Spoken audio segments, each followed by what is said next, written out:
அதிசயங்கள் செய்கிறவர் நம் அருகில் இருக்கிறார். அற்புதங்கள் செய்கிறவர் என்றும் நமக்குள் வசிக்கிறார். பிலிப்பியர் 4ஆம் அதிகாரம் 7வது வசனம்.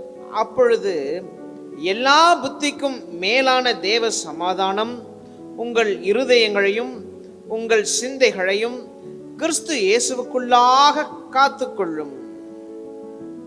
இந்த தேவ சமாதானத்தை குறித்து உங்கள் சிந்தையை தேவ சமாதானம் ஆளுகை செய்யணும்னு சொல்றாருன்னா, எங்கே இருந்து எந்த சூழ்நிலையிலிருந்து பரிசுத்த பவுலடி இது சொல்றாருன்னு பார்க்கணும்.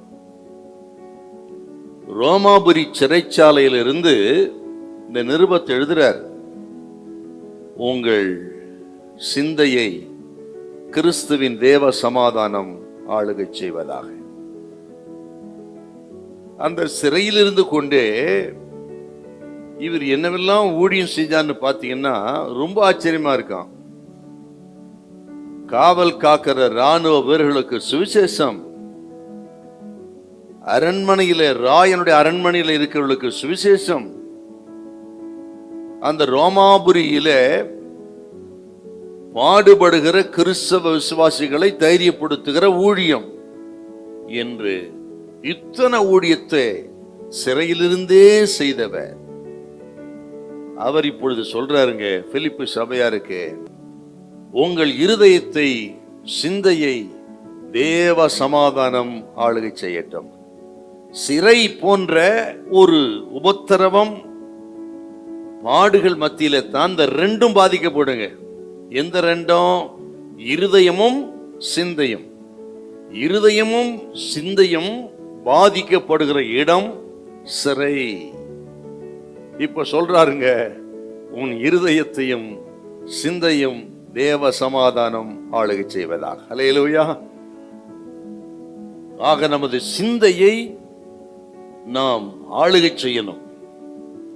நமது சிந்தையின் மீது நாம் வெற்றி எடுக்கணும்.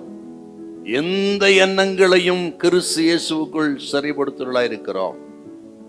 ஆகவே இந்த நாளிலே கர்த்தருடைய பிள்ளைகள் இதுல வெற்றி எடுக்கணும். நம்ம கண்டதை சிந்திக்காம நமது சிந்தை துர்க்கிரியைக்கு இடமில்லாம தேவையில்லாத சிந்தித்து சேவையில்லாத பழக்க வழக்கங்களுக்கு நம்மை அடிமைப்படுத்துகிற அந்த சிந்தை மீது ஒரு வெற்றியை நம்ம எடுக்கணும். இன்னைக்கு அதான் உண்மையான கிறிஸ்தவர்கள்.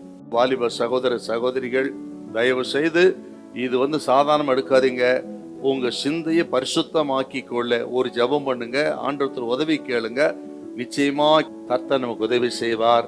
கர்த்தர் பெரிய காரியங்களை செய்வார். ஹல்லேலூயா, ஹல்லேலூயா.